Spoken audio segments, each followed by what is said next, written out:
Let's begin. Thank you so much, everybody, for still being here. After a fascinating day full of conceptual and practical investment, theoretical ideas about renewable energy, how to make smart investments, attract new technologies and integrate them in a rational way into national grids. And I think this is going to be, for me at least, a fascinating opportunity to hear real-life examples of a country in a big transition that is already 100% dependent on renewable energy, like Iceland. But it's all in a very interesting political context, which I'll get to in one moment. But I'm supposed to remind everybody that the session is on the record, and the Twitter handles are not up there now, are they? Well, anyway, as you've seen all day, it's at @A C _Istanbul. And at EBRD, using hashtag R for renewables 2020. All right, so I'm honored to have a chance to have a conversation with Her Excellency Minister of Energy and Infrastructure of Albania, Belinda Balluku. My name is Matt Bryza. I'm a non-resident senior fellow at the Atlantic Council. I live here in Istanbul. I've lived here for the last going on 8 years after I retired from the U.S. Foreign Service, and spent more than half of my 23 years in the Foreign Service working on strategic energy issues and pipelines, but not on renewables. And it's clear, as we've seen all day today, that renewables are really the wave of the future in terms of cost, declining costs, ecological concerns, and as I mentioned a moment ago, Albania finds itself having already made that transition to pretty much 100% reliability on renewables. There are pluses and minuses, though, to the situation in which Albania finds itself. Madam Minister will tell us about some of those pluses and minuses. Let me tell you a little bit about her, though. You have your undergraduate degree from University of Athens in management and law, and then a master's degree in business administration from University of Miami. So you have a multinational perspective, nice strong ties to my home country, the United States, and you have been in office not that long, a little over a month, I guess. Previously was the head of ALB Control, which is Albania's air traffic control services organization. You were also on the board of Eurocontrol, which is the European Union's analogous organization, and as I understand, you also are the founder of the call services industry in Albania. Yes. So a Renaissance person who has looked at all sectors of the economy, and now you've been brought in recently against the backdrop of a lot of political tension in Albania, if you've been following the news, as one of, I guess, 7 or so new ministers who are now in office to help fix things and generate positive momentum and secure and deepen public trust. And so in the energy and infrastructure sector, Albania, as far as I understand, you have 3 primary objectives, at least you do right now, which is, okay, to secure your energy supplies, like every energy minister needs secure supplies. But you also wish to diversify your mix of energy, both within the renewable sphere and beyond. I understand there's some discussion of small-scale LNG you're thinking of. And also to reduce dependence on foreign supplies of energy, because when you're 100% dependent on renewables, if there's not sufficient balance or storage, then there's a lot of time in the year where you have to import energy, and that creates all sorts of economic and potentially political vulnerabilities. Early on in your tenure, which is right now, but right away, one of the things that you did, as we were just talking about, was to cancel a whole series of licenses for new hydro projects, small-scale hydro projects, that seem to have been issued in sort of a haphazard way, maybe without an overall strategic plan. And it sounds like it's time for a pause, and you're going to take a look at maybe how to organize the next round of investment in renewables in a rational way. But please, could you tell us about that? Wow, I have done all these things. Thank you, Matt. Thank you very much. I want to thank, first of all, Atlantic Council, which is one of my great partners and supporters in my agenda to-do list, which is very busy. And it's very important to have the right and the serious partners. So thank you very much. And to the other hand, I want to thank EBRD, which is another very important partner for the Ministry of Infrastructure and Energy. We are working together on creating transparent procedures, which are very important for Albania, because we are a country in growth, in development right now, and it's very important for us to create the right and the fair frame of doing business. And having by my side the expertise and all the help and support of EBRD, it's very important. Now, it's very difficult to find the way where to start, but I will start from the curious case of Albania regarding the energy. We are a country with great water deposits, natural water deposits and supplies. So we are listed at the second, as the second country richest in water after Norwegia. Wow. And we always have been very much focused on created energy from the hydropowers, from the time of the communist system and till now. But the problem that we have faced is that producing 100% energy from hydropowers, not only renewable, because now we are in the first steps of creating a new diversification in the renewable sources, of course, but mostly 99% we are producing our energy through hydropowers, which is a big problem right now, because we are total in dependency of weather. During the winter, we are producing a lot of energy, and we are selling in our region in very low price, and during summer, we are importing with very high price energy from the thermal plants of our neighbor countries. And saying that, we are giving money to the thermal plants that are producing energy from coal, and of course we are selling that very precious energy of renewable from the water in very low price during winter. The other problem that we are facing right now is that during 2009 the government of Albania have decided to support by the state aid the investors, which in that time was interesting to build small hydro plants, so smaller than 2 megawatt. And the problem that we have faced from 2013, when the government Rama was on place, was very evident and let's say in a no-go point, because many agreements has been signed during the 2009 and 2010 and 11, and that agreement they are in place till 2000 for 15 years. So the latest agreement that the state of Albania have signed, it's the agreement during the 2018. So we are talking about a very long staying agreement with all these entities. The problem that we are facing right now, that every year the bill that the state of Albania is paying through the budget of state, it's about 400, yes. Okay, it's about 4 million euros, and which is more important is the production that comes from the small hydro plants are not contributing seriously in our needs of market.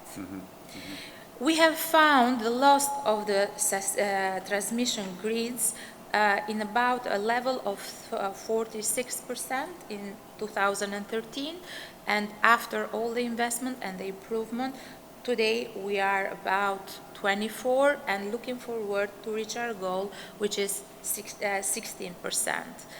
But all this have created a situation which is not fair for the market, it's not fair for the government, and of course we have a great problem regarding the supply and the security, and of course the sustainable energy for our country. Okay, a great start, and so many issues to pursue there. Now, Absolutely. we spent so much of this, our discussions here today and in general together, trying to think through the ways to provide the financial and regulatory incentives to help countries make the transition to renewable energy. You're there. You have a whole different set of problems. You have legacy investments that aren't performing. They're giving you an uneconomic mix of energy that's sort of counter-cyclical in terms of weather. And we'd love to hear more about your plans to kind of right that situation. But also, as I'm listening to you, something extremely interesting entered my little mind, which is that here you have this clean source of energy, hydropower. However, it's actually dependent upon very dirty coal burned by your neighbors.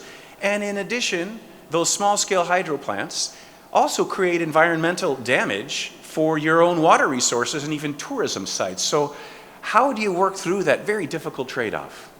Well, this is an argument that I am trying to explain many times in every case that I have the possibility to explain this. It's the importance to understand and to balance between the environment and the need for energy. My colleague from Germany, Mr. Altmaier, says me that the first week of my job, I have met him 1 year ago, and he told me that will be very difficult for you because nowadays it's very difficult to be a minister of energy because you have to find the balance between the environment and the need for energy. And I am facing this every day. But what is my aim and my goal? It's of course to support my country in one of the most interesting and most sustainable strategy that we have, which is tourism. Albania, as I said, is a very small country which need to be developed as soon as possible, and tourism is very important for us. But it's very important the quality of life of our citizens too. And all this story that I have told to you about the hydropower have created big problems to our communities. Mostly rural communities, because they are facing today problem with potable water. They are facing today problem with the water needs from the agriculture, and of course we are facing all the problem that have been created for the tourism. Because of the hydro projects. Absolutely. The last one was the very famous actor Leonardo DiCaprio, which, by the way, he had about 32 million of followers in Instagram, and he have stayed in the, I believe, last month of 2019, that in Albania, the government is working to destroy the last wild river of Europe, which is Vjosa River. And this was a great problem for us because he stayed this thing for 32 million of people. So the audience was very big. And for us, this is a big damage regarding the image. We are struggling and working very hard. So everything is connected right now in Albania. That's why I'm calling every time the curious case of Albania. So you can divide the energy from tourism, you can divide the economy from tourism, you can divide the energy from development of the country and the economy. So that's why From the beginning, I have undertake a very aggressive action regarding the hydro plants.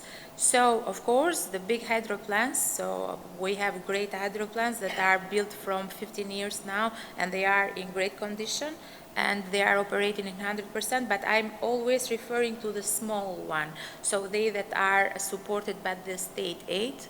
So I have started this action and start an audit to all these hydro plants regarding the regulatory frame, if they are in compliance with the agreement, if they are in compliance with the requirements of the Ministry of Environment, if they are operating in compliance with law, with Albanian law, and to tell the truth, more than 50 or 52% of this hydropower are totally out of the frames. Wow.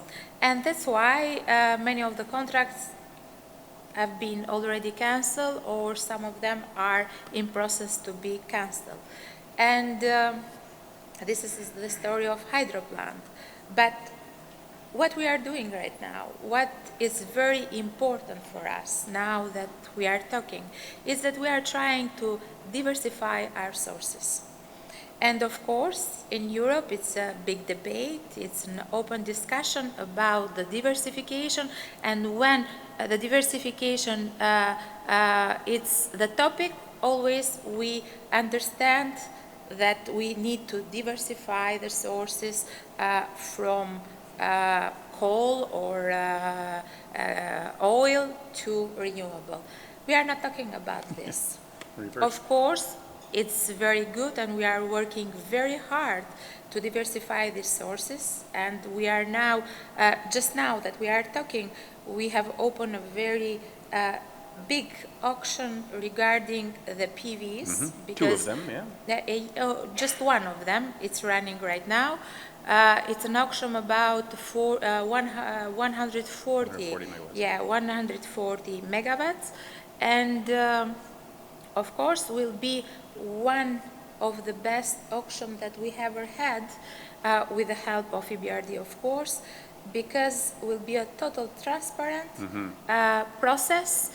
And right now I have take from my team yesterday an information about the participant, and there are more than 24 companies from European countries, other countries, Asia, India, and everywhere. So this is very important, to have new sources from renewable. But I strongly believe, and I'm working very hard to find the way and to create in Albania sustainable sources of energy, which have not dependency on weather. Because of course we are a sunny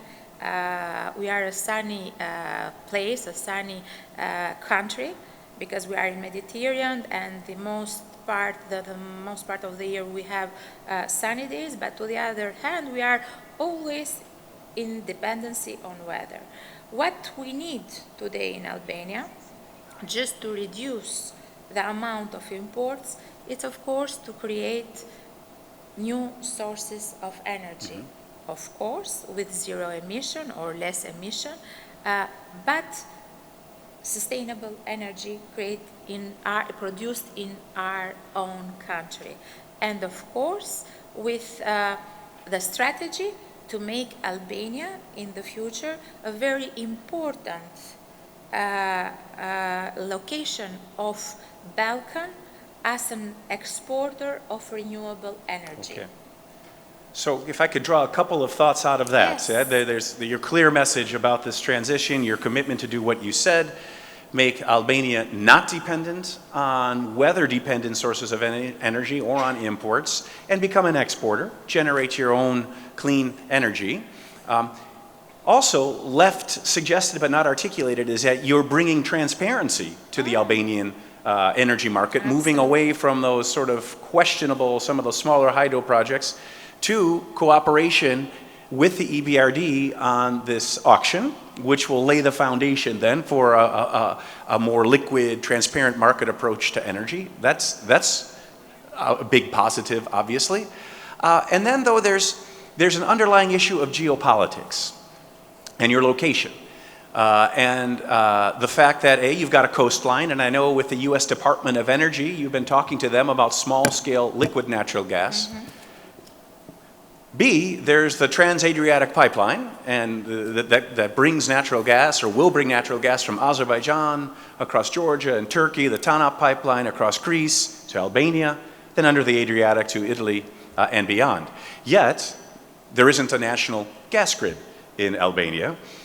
So there are geopolitical benefits that those of us who are veterans from Washington, like to think about. But there are these real-life, day-to-day market and energy issues, concrete issues you have to solve. In that context, can you see over the horizon a role for natural gas that could grow, or do you have to focus on these other issues you've already described for the foreseeable future? Well, natural gas is a solution of the problem that we have, or LNG. It's a solution. So, of course, I see it as a part of the solution. I believe that everywhere, not only in Albania, the energy sector is very dynamic, very complicated, with great complexity. Mm-hmm. And of course, I believe that's why it's so appealing. The ministry that I lead is a multi-sectorial. As you said before, I'm coming from aviation. I have invested myself to be educated in aviation, not only to work on. Of course, many times my colleagues are asking me, so between infrastructure and energy, what you are choosing, if this ministry will be split. And to tell the truth, I don't know, because the infrastructure gives you a great adrenaline. When you are opening a road, a highway, to be used from the citizen, it's a very good sensation and feeling. Sure. So you see the people that are happy, and you feel just great. And so all the hard work that you have done with your team, it's there, and you are seeing. But the energy sector, it's very appealing. It's very, I have to say that it's sexy. It's totally a very intelligent sector, and always you have to be aware what happened and what the things are going. It's very dynamic. Mm-hmm. So in Albania, this happens too. Mm-hmm. We have a lot of problems to resolve, absolutely. Maybe basic problem that the other country is not dealing with them from time now. Mm-hmm. But to the other hand, we have to be up to date with the new policies and the new requests from the markets. Albanian citizens are very demanding, and we have to provide to them what they need. And be referring to gas, I have been in very close collaboration with the Department of Energy, with the Assistant Secretary Winberg, but with the Assistant Secretary Fanon too. And lately I have met the Secretary Bryza. And this at is the Atlantic Council, I might add. Yes, I have to underline this. And all this is very important for Albania. Albania was always supported by United States, mm-hmm. but of course as a NATO ally, but of course to help us to build law and order after the communist regime. But this is the first time when US is very well focused on Albania. And this is the first time that we are working and designing a path for Albania to be closer to our strategic partners through the economics profits. Nice. And this is very important. So LNG, it's vital for Albania. we can resolve many things that are missing right now based on the LNG import from US. We have talked in a very important and very fruitful and constructive workshop in Tirana with the Secretary Winberg regarding the small scale of creating market for LNG in Albania. But just during the day, just talking and making some brainstorm, by the same night, we have explored many other ways to collaborate regarding the LNG, and maybe very soon we will decide, because the study have to start by next week, I believe. We have to decide if maybe it's the time to start and to collaborate in high scale. Maybe one of our old thermal plants, which need to be upgraded, and the technology to be upgraded from coal to gas or LNG can be part of this project.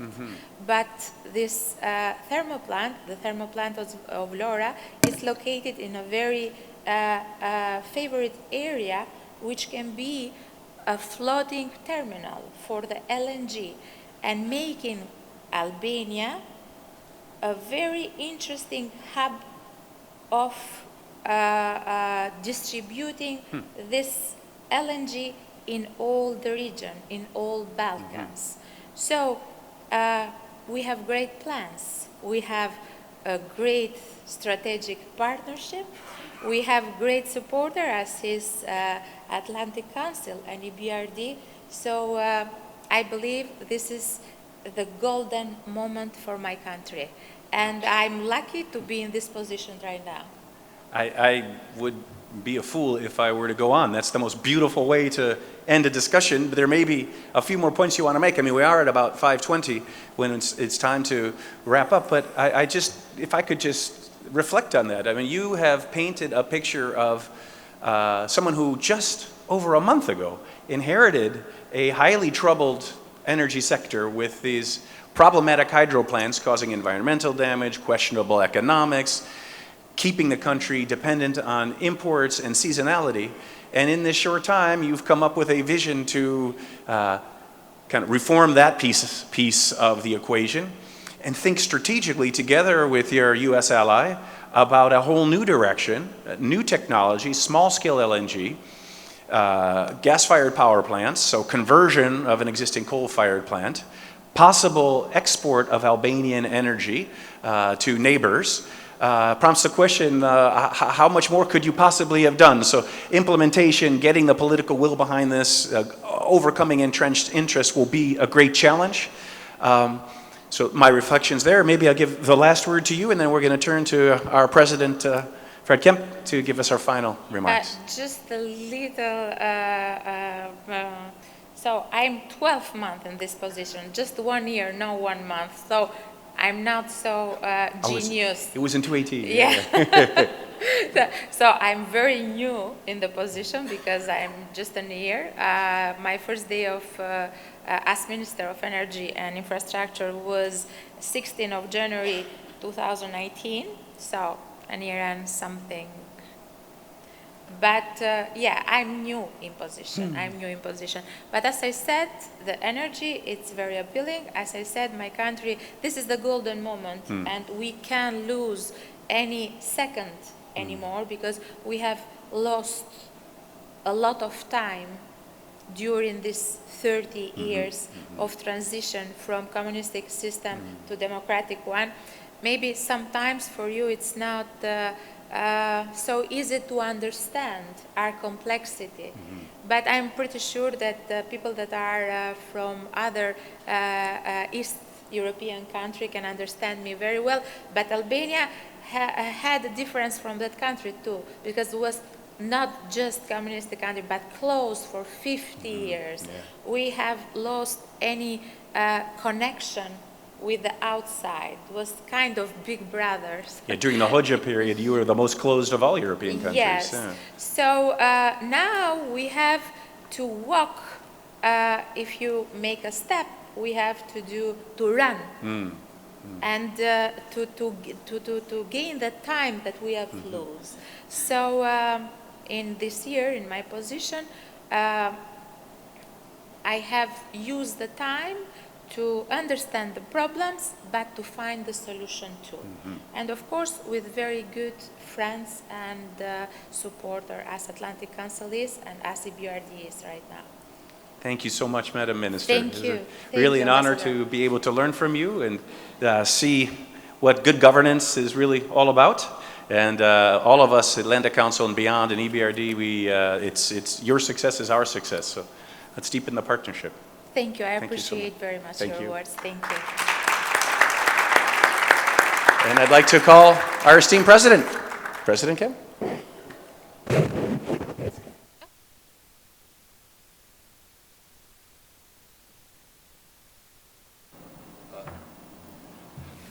First of all, Madam Minister, it's not only that you've been in your office for a year, it's that you've done 10 years of work in that 1 year. And so you've just been a whirlwind of activity and ideas and pushing, and so it's been an honor to be associated with you at the Atlantic Council.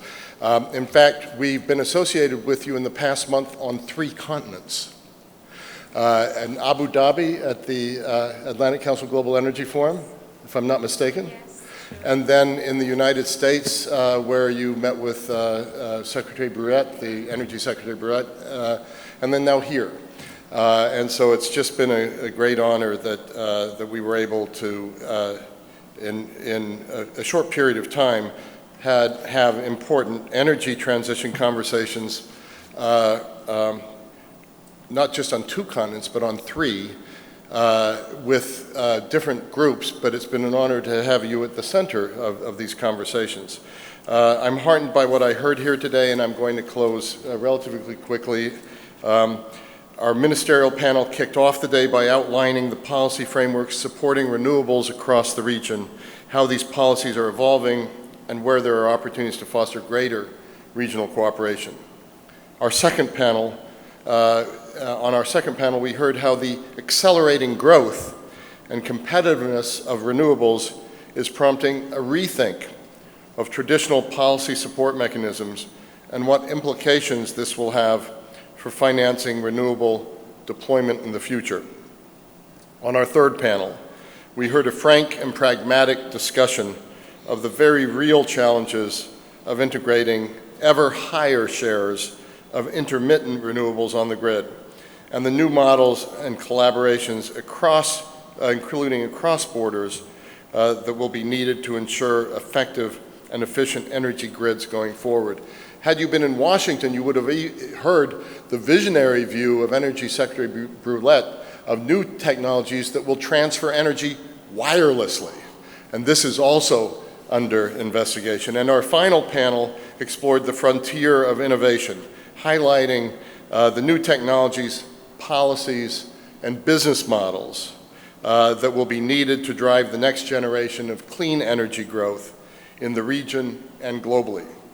I was heartened to hear how many of these innovations are being developed and deployed right here in the region, which bodes well for unlocking the human potential and economic growth in the years ahead. So as we draw to a close, I'd like to thank all for attending and all who did attend. I'd like to thank for the excellent ideas and questions, and to continuing friends and partners of the Atlantic Council as we work not just to admire the energy field, but really to accelerate the energy transition in a way that serves all.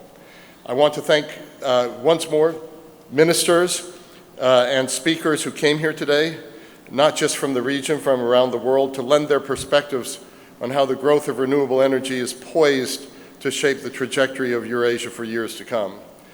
Deeply grateful to the EBRD, European Bank for Reconstruction and Development, which I've been following since its birth when I was a reporter for the Wall Street Journal looking at the post-Cold War years, whose partnership in organizing and hosting this event enrich the content and the gravity of this gathering. I'm so thankful particularly for the people behind this conference that make it happen.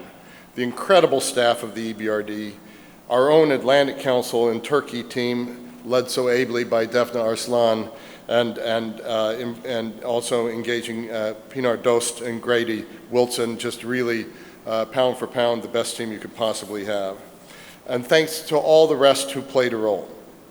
I hope we'll see you not just next year as we try to make this an annual event, but also throughout the year as we work these issues on a continuous basis. In a context of quickly evolving regional dynamics, and we have to constantly recalibrate our policy and business models, and throughout that, deepen our partnerships to fully harvest the opportunities presented by the clean energy transition. So thank you, and we wish you the rest of a prosperous and safe 2020. We'll see you soon again. Thank you for coming. Türk katılımcılarımızı bir aile fotoğrafı çekmek üzere sahneye davet ediyoruz. We would like to invite all participants to the podium for a family photo.